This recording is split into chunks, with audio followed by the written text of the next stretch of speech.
Yo, what's good, guys? Welcome back to this fucking podcast right here. If you don't know what it is, go figure it out. Yeah. Welcome.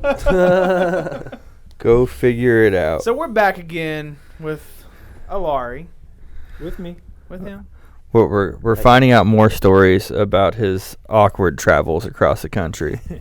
You know, trying to find out if he had to suck Travel dick the for a country ride. Part 2. I never Yeah. had to. Had to suck dick for a ride? No. No. Wanted to suck dick for a ride. Yeah. I mean, let's be real. Hold on, wait. What weird? Like, cause you think of people truck stops traveling and shit. You instantly first thing pops in my mind is lot lizard.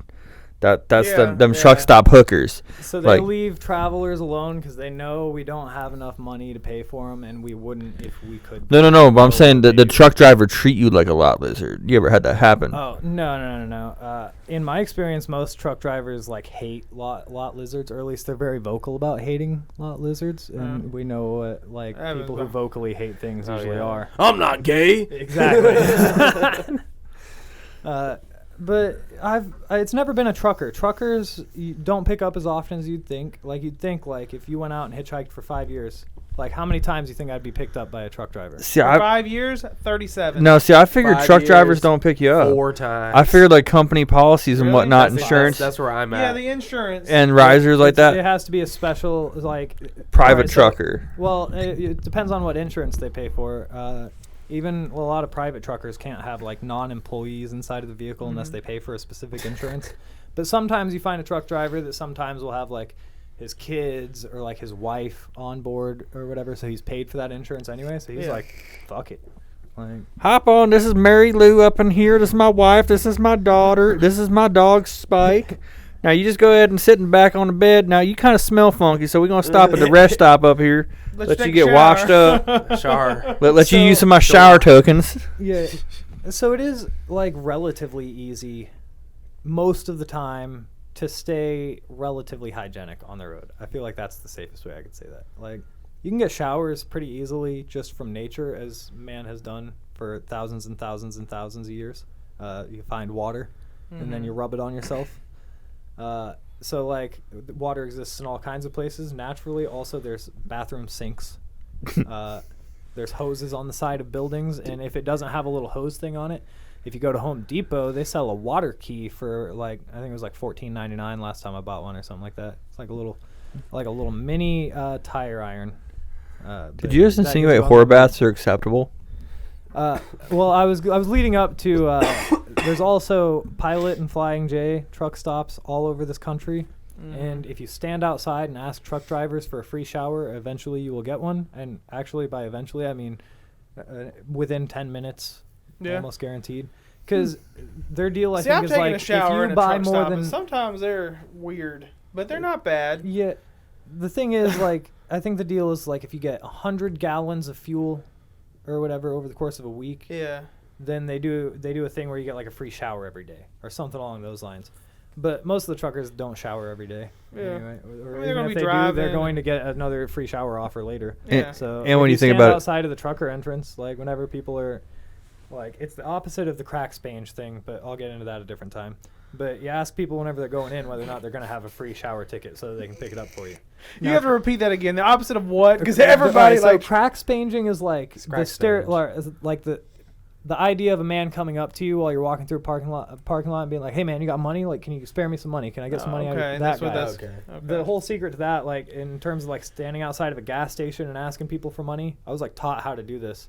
I might get some hate for giving up this little tip, but you never ask people on the way in. You always ask people on the way out. Yeah. Because most people, if they're going to complain, will only do so while they're in the store. They won't turn back around, go inside, and then make a complaint. So, if you don't give them anything to complain about until they're already on the way to their car, they're just going to be complaining to their husband or wife. So they're not all gonna day. kick I you ain't never out. thought about that. Exactly. You're right. Yep. There's a bunch of little tiny things like that you got to pick up on, to exist on the road like that. That makes sense. Okay. I mostly didn't really do things like that. I mostly played music and found work and did at least minorly productive things.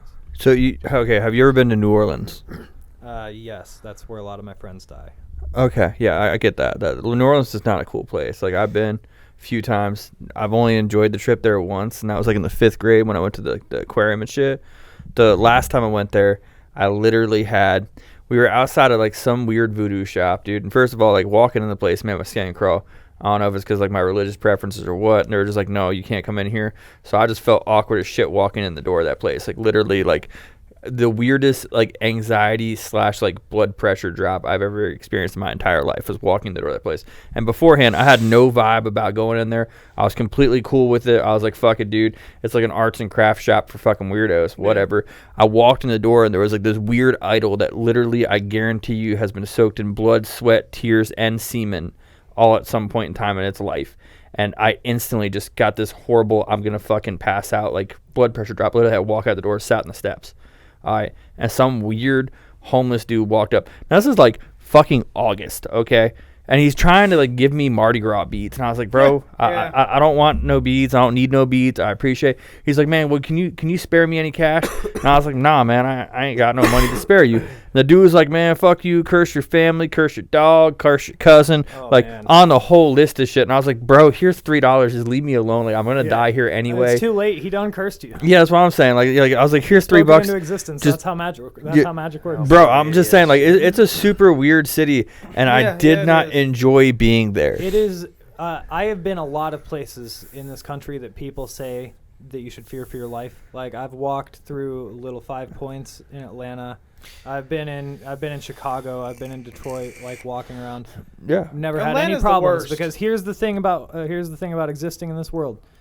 9 times out of 10, or even 99 times out of 100, if you mind your own fucking business, your business will mind you, and other people's business will leave you the fuck alone.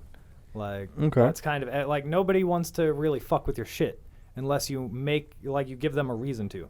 As a traveling person, I have like a backpack on my back. Like I look kind of scruffy.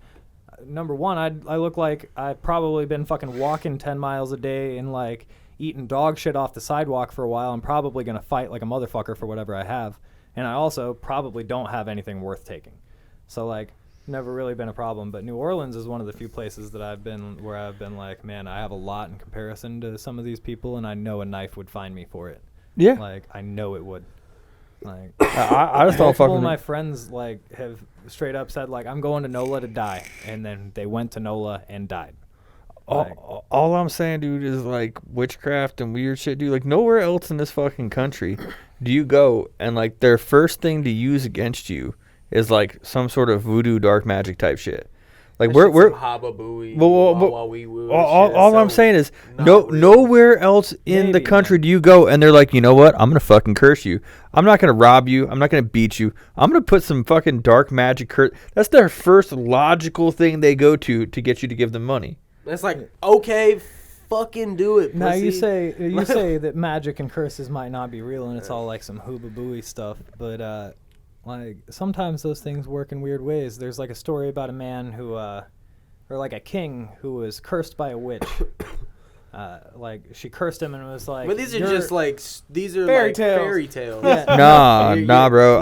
I'm like so here, dude. Well, like take Oedipus. You're the first person ever. You're the first person always in any scenario to be like, oh yeah, these crystal bitches. And in a way, it's the exact same thing. No. Like, so here's my thing. What I'm saying is, you don't ever have a crystal bitch come up to you and be like, you know what? If you don't believe in my crystals and shit, then I'm gonna fucking like make this crystal murder you. Yeah, but it's still a form of magic. It's dark magic. She's gonna bash It's it through your fucking voodoo. brain. Guess what? That crystal murdered you. Yeah, well, yeah. All I'm saying is, when you go to these voodoo type places, which is New Orleans is the only one I know of. I'm sure there's another city or multiple other cities that have this shit.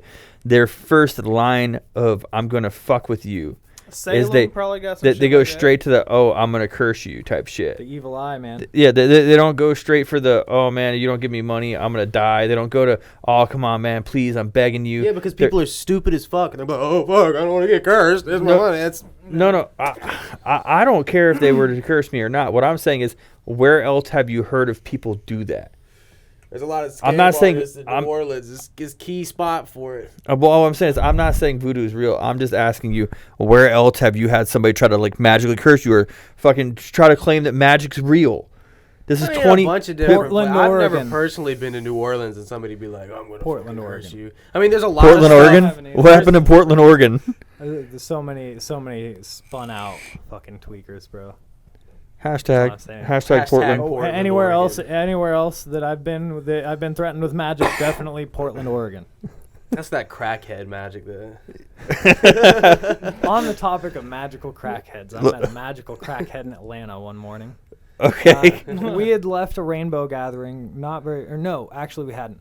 Did Not a you rainbow just gathering. follow these for a long time? It seems like you've been going to a Well, lot of... it's called like the Rainbow Road.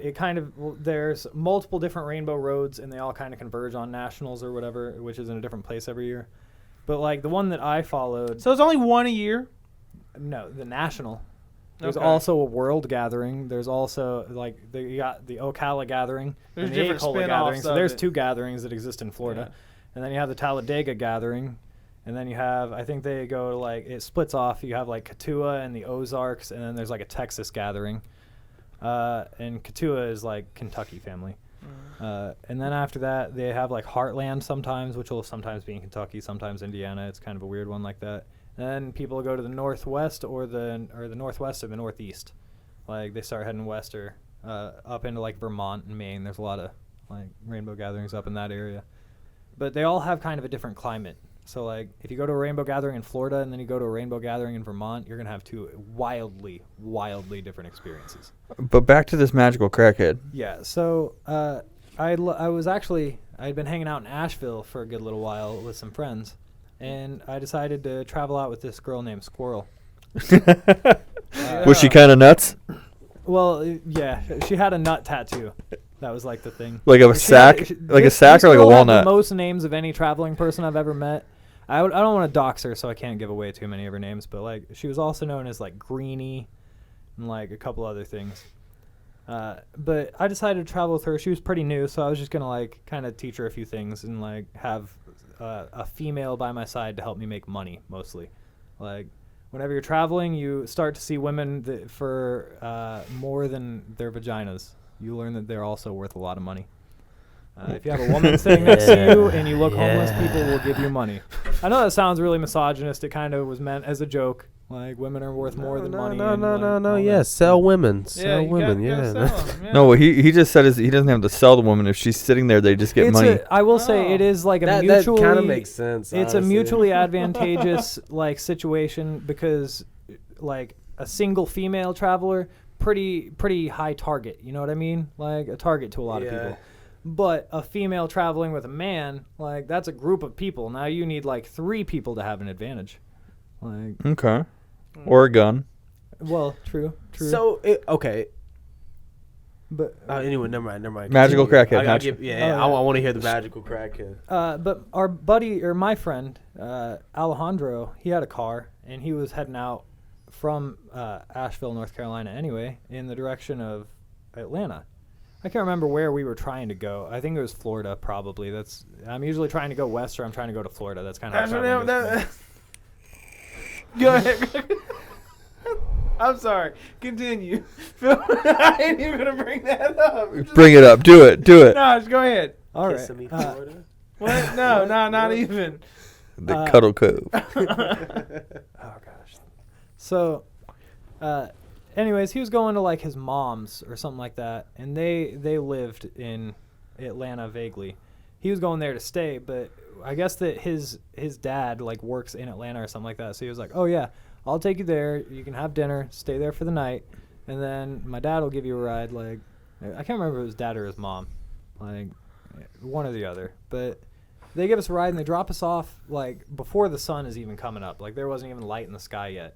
On probably one of the most like what's the racially sensitive word? I feel like saying ghetto is like it's like overdone in my racist. No, that's The good. That projects, works. the But, hood, yeah, the like slums, it was definitely that exit of Atlanta for sure. But we get off like they drop us off and we go to this gas station. Like we walk up with our packs, we like put them down. I like get my little seat set up because I always would sit on my backpack. You say packs, backpack. Yes, Y'all carry those camel water packs? Did y'all have any of them with you? I did for a long time. You Yeah, did because have it was one? highly convenient, and also Oh, my absolutely. backpack had an insert for it. So, Oh hell yeah! I but used we to have like one of them put at one all point in time. yeah we put all our things down, and then she's like, "Oh, I gotta pee." She goes inside, and this fucking crackhead dude like runs up to me like all out of nowhere, and he's like, "Hey man, I don't mean this with any disrespect, and don't take this the wrong way, but like, is that your lady?" I was like, "No, we're just traveling together. Like, we kind of take care of each other, like, and like get by. Like, we weren't in a relationship or anything like that. We weren't even fucking. Like, literally, like, just friends, you know." And he's like, all right. So, and I mean this like in the most respectful way possible, and you can tell me no. Do you think that maybe like possibly she would want to let me give her some money to let me see her pee? And I was like, dog, I ain't mad at the question. She almost definitely is not interested. I probably wouldn't ask her because she'd feel uncomfortable, and also might just start yelling at you, and that would be a really awkward situation for all of us. And he's like, "Oh yeah, no worries." For sure, dog. For sure. And at this point in time, he's weird. like, It was weird. He's like, it was just a joke. That I was was just it. kidding. That was the energy. But she comes back out, and she's like, "Oh, what's up?" And I just kind of like try to make regular conversation. And then he turns around and he's like, "Y'all do drugs?" And then she turns around before I could even answer, because I would have just said yes. She turns around and she's like, "Just weed." And he's like, "Oh, well, all right." And then he just takes off. So we're just minding our own business. We're sitting outside of this gas station waiting for the sun to come up so that we can hitchhike, because you can't hitchhike in the dark. Bad idea. Don't do that. Absolutely. You hit and all kinds of shit. Because like already That's you're what dealing with weirdos you're dealing with the odds of like whoever is going to pick you up doesn't follow societal norms, and also is not necessarily a fan of the law, or like doesn't follow it in every single aspect. Yeah, you gotta be careful. And in that variety of people also exists the subset of people that would hurt you. Like, that's not all of them. I'm saying like they are encompassed by that circle as well. And even more so in terms of like, if you took that wedge and then you're like, all right, which of these people will pick you up while it's dark? That circle gets that wedge gets a lot smaller, but the wedge of those people that would hurt you stays the exact same fucking size. So I ain't fucking with those odds. Like, no hitchhiking at night. So we're sitting there waiting for the sun to come up, and like some car comes off of the interstate, like off of the ramp, and like has a flat tire and like pulls over. And I just like, I don't even think anything of it. I didn't even like watch it or anything like that after that. And then a little while goes by, and the fucking crackhead dude is back. And he's like, "Y'all want to smoke some weed?" Now, normally I would advise that if you find yourself a little bit before sunrise in Atlanta, Georgia, and some old crackhead man runs up to you, first propositions to pay to see you pee, and then asks if you would like to go to a second location to do drugs, I recommend that you probably say no.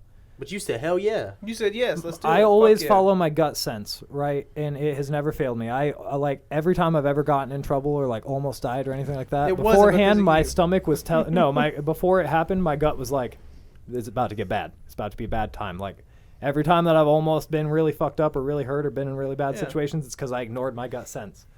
But like he asked, and like my gut sense didn't say that this was dangerous at all. Like literally, like I did not feel any apprehension or like it was a dangerous situation at all. Like he had no bad vibes like going on, like whatsoever. I mean, he respectfully asked you. Exactly. I had good vibes about it, man. That's all I have to say. So I was like, all right, like I'm down to smoke weed, because we hadn't had weed in a couple of days. Like it was all right, and she was down to go too. Like she was a little apprehensive at first, but she was like, all right, whatever. I literally looked over and I told her, I was like, normally I'd say don't do this, but my gut feels just fine with this.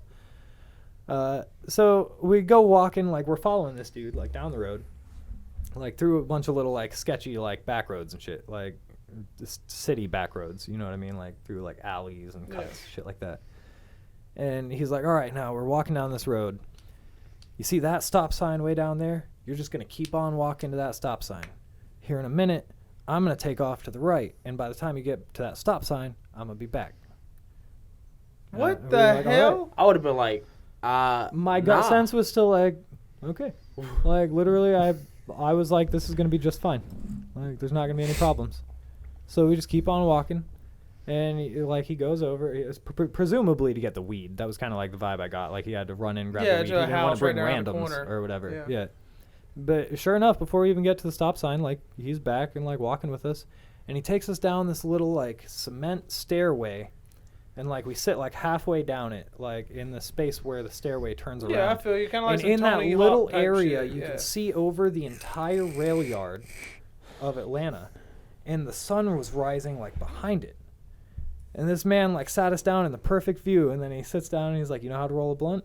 I was like, yeah. So he like hands me the weed and the blunt and all that, and I sit there and I roll it up, and I'm like, I like spark it, and I hit it, and then she's to my left, and I pass it to her, and she hits it, and like he was like sitting kind of right here, so she passed it to me to pass to him, and then I go to look at him, he's sitting there smoking crack out of his fucking crack pipe. And I go to pass it to him. I'm like unfazed because I'd smoked crack by this point. I'd seen people smoke crack. It's not like some crazy otherworldly thing. I'm sure that it was a much wilder experience for her. But I was like, yo, you want to hit this? And he's like, no, I don't smoke weed. That's what I thought you was going to say. Yeah. What? The man literally just wanted somebody to sit down and smoke with and see this beautiful sight of the sun rising over the rail yard. He just asked us questions about what we did. Like, it was such a wholesome experience. Like, While you smoked weed and he smoked crack over a rail yard in Atlanta. Yeah. That is It wholesome as fuck. it really, Yeah, like, yeah. genuinely, Yeah, I bonded. felt truly connected to this other member of the human species. Like, That's pretty. Oh, That's yeah. pretty cool. Yeah, That's pretty no, cool. that's pretty cool, Story. yeah. Like, I mean, that's lit. Just I mean, weird. he the whole time he had nothing but That's good life. intentions, and I picked up on it, man. Like, Yeah.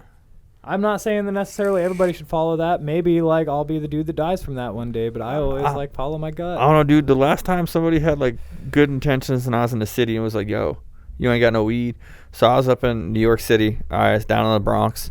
I was hanging out and I hadn't smoked weed in like 3 months. Couldn't find nothing because I was just new back in town and everybody I knew had either moved or were dead. And they were like, I was like, fuck, man, I need to smoke. So I was sitting downstairs on the stoop just chilling. All right, enjoying it. It was, steps out front. Yeah. So I was sitting on the steps, man, just chilling. And I was smoking a cigarette at the time. I was like 21. And the downstairs neighbor came outside and was like, yo, dude, you smoke weed? Like, I have not seen this dude the entire... I was there for like 3-4 months. You had no idea who he Had was. never seen this dude. And he's like, yo, dude, you want to smoke some weed with me? And I was like, fuck yeah, I want to smoke some weed. And he's like, all right, bro, come back down in about an hour, man. I'm going to go get me some. So, like, an hour later, dude, I come back outside. I'm chilling. And dude comes out, and he fucking pulls out this bag of, like, the most beautiful perp I've seen in my life. And I was like, fuck yes. I took, like, 2 hits, dude. I was floored, all right? And out of nowhere, dude was like, hey, man, can I ask you for a favor? And I was like, yeah, well, what you need, man? What type of favor you need? I don't know what you're asking for. He's like, yo, we go out and blow in the breathalyzer in my car so I can go to the store and get some beer? And then he was like, actually, I need you to ride with me because I got to blow in it every, like, 10 minutes or else the car will shut down. But, like, I'll get you whatever you want from the store, dude. You can have the rest of the weed. I just need to be able to go get some beer. Rough. You're like, hell yeah. I was like, this is fucking wild. So all I'm saying is, like, Did you do it? yeah, absolutely. I mean, he lived downstairs from where I was staying. That's cool the whole. dude. Yeah, You know what I'm everybody saying? knew Yeah. where I was at. So, like, worst case scenario, like, if I went missing, somebody would have found my body within 10 hours. It would have been fine. Yeah, it'd been All fine. right. And he needed me to get back.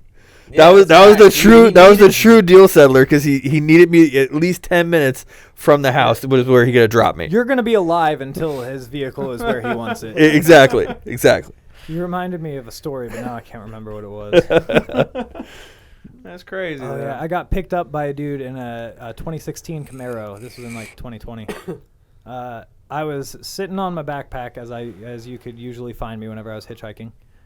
Why sit in a backpack? Was it just softer to sit on, or was it so people couldn't jack it?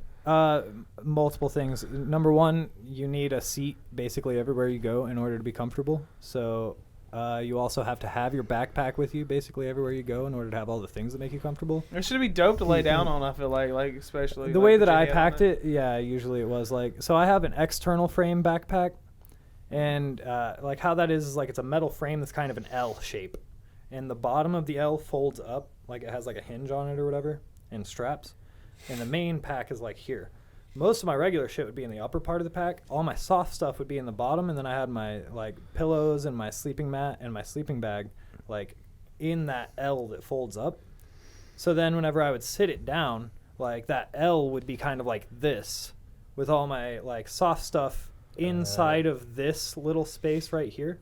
So I would sit on this surface. Yeah. And that backpack still, I know where it is. It's in the woods, about 2 miles away from here. I could retrieve it at any point in time, and it still has all my traveling gear in it. That's like It's an just old, your like go bag. Okay, so that's a traveler's superstition. You never even whenever you stop traveling, you never throw away your pack. You have to get it ready, and it has to be somewhere where you can retrieve it and go. So, random thought over here. If you go to another country and you live out of a backpack while traveling and stay in random places, you're considered a backpacker or a traveler. In America, everybody thinks like people traveling with backpacks are like hobos.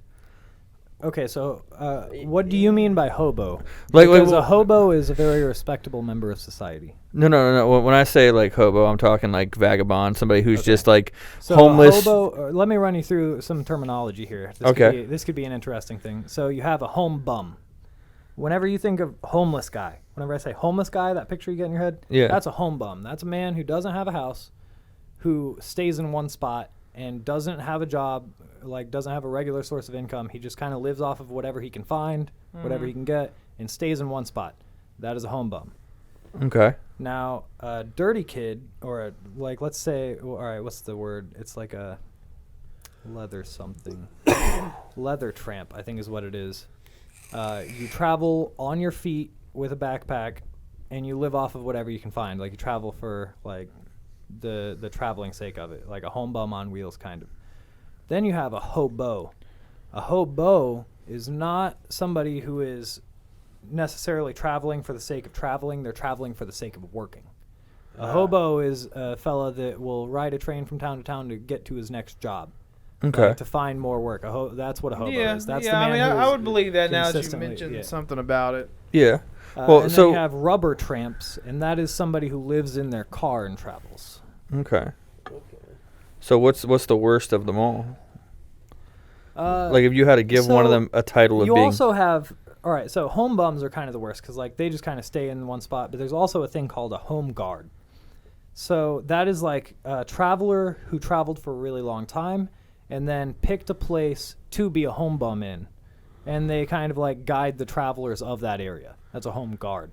That's like the most respected of like all of the ones, if you can find one. Like they usually have like free drugs for you, like hella clothes, like they got all kinds of stashes of shit. Like they got it pretty made for themselves. Some people, like, I will say one thing, it's hard to stop being a traveler because like right now I make $15 an hour and I work hard. And I look out of the window sometimes and like I see that intersection out there with the traffic lights, and I'm like, if I could just get out there with my ukulele and like put my ukulele case out, I could be making $60, $100 an hour, easy. But then somebody will pick me up and share drugs with me for free and take me to another exciting place where I can play music, get given money, and then be picked up by more cool people that will probably give me free drugs. Right. Like, so it's a very addictive thing that is hard to get away from, especially once you realize like I know people, it's easier to travel and then quit if you only travel in a car. Because then it's always the matter of like you need a vehicle that you can travel in, and then like you got to figure out the gas thing. I hate traveling in a car because of the gas thing and the insurance thing and the cops constantly looking at you. Yeah. Fuck that, man. Traveling on foot with a backpack, once you realize exactly how self-reliant you can be and exactly how open and like available this world is to you, it is a drug that is so hard to put down. Like regularly, even though I have a baby now, like I regularly think of like just grabbing my backpack and going, like even if just for a few days, just like hitchhiking, like experiencing something new. Like, okay, it is a deep-seated addiction. I will tell you that much. Well, does anybody else have any more questions for Allari? What would you consider yourself? Like, you're as a traveling title, which one would have you fallen under? I was definitely like a leather tramp, or the popular colloquial term, which is kind of a catch-all for all of the travelers, is a dirty kid. Okay. That's kind of what they're all called. Or we're dirty all called. Boy. Well, we appreciate you giving us information, Yeah, and for sure. I love we enjoyed hearing about your magical crackhead and him showing you a wonderful time while he burned a bowl. Beautiful experience. While he burned his crack while you were smoking some weed. So I just have to ask. Last question was, hit me with it was the nutty girl Squirrel. Was she attractive? She was all right. She's all right. Solid. All right. So like Midwest 8. Okay. In the South, in the South 6. Okay. Yeah. Midwest is really that bad? Well, I'm just saying. he didn't say it was bad. He just said they're 2 less than us. That's all he was saying. He's like, there's a different scale no matter where you Thanks go. for watching. Drop some comments down in the... Whatever this shit Put them is. in that Put 'em thing. in that thing yo. down Put there. those things. Oh, yeah, by the way, last one. Fuck. Oh, I have one thing. Put in the comments, what's the oldest you've ever let a piece of pizza get before you ate it? Yeah, we want to know Yeah, that. I kind of 2 My days, record dude, is 2 days. 6 days. 2 days, man. 6 days, I said no about 3. refrigeration. No refrigeration, 2 days. Oh, no It was refrigeration? winter. Like I ate It it was the Day winter. after. The day, It that's what I'm was- saying. Day after that next morning, dude, that dry crusty Yeah, pizza. and It's then that's 6. it. That's 6 all days, but it was winter. Okay. Well, So winter, no, I mean, that's good he had then. that That's fine. outdoor That don't refrigeration count. going on. Okay, is outdoor refrigeration okay? Is that acceptable to you guys? Let us know. Throw it in the comments. Yeah.